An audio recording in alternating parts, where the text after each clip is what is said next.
জীবনের বাঘ।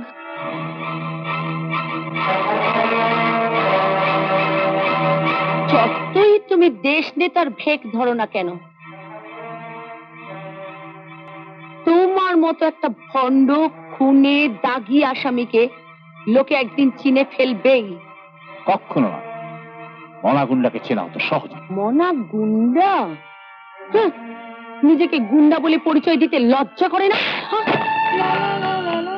মা, তুমি একটা বাজারের মেয়ে মানুষকে নিয়ে যা খুশি তাই করবে, আর আমি মুখ বুজে তাই সহ্য করবো ভেবেছো? কখনো না, কিছুতেই না।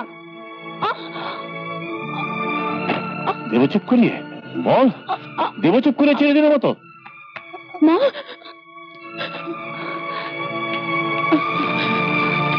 কি হয়েছে মা? কি হয়েছে আমাকে বলো, বলো।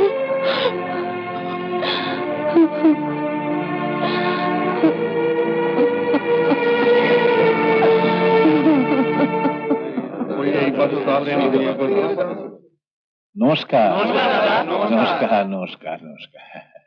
তারপর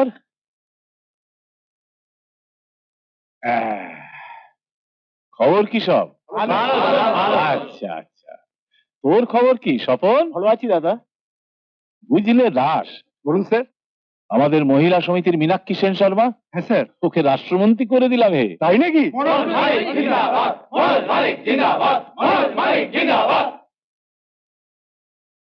রমেন, বলুন দাদা।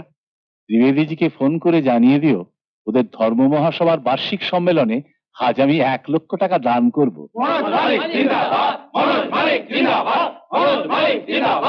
সাহেব, ভেতরে আপনার ফোন।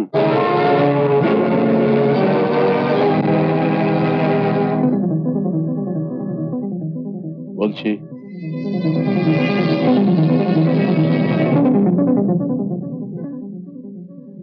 অ্যালবার্ট দুবাই থেকে এসে গেছো? হিরে আর গাঁজা আজই পাচার করে দাও। 1 কোটি টাকা। না, কম নয়। কি বললে? জগা বেঈমানি করেছে? কিন্তু আমার সাথে যে বেঈমানি করে, আমি তো তাকে বেঁচে থাকতে দিই না। হ্যাঁ হ্যাঁ, সাবাড় করে দাও। হ্যাঁ।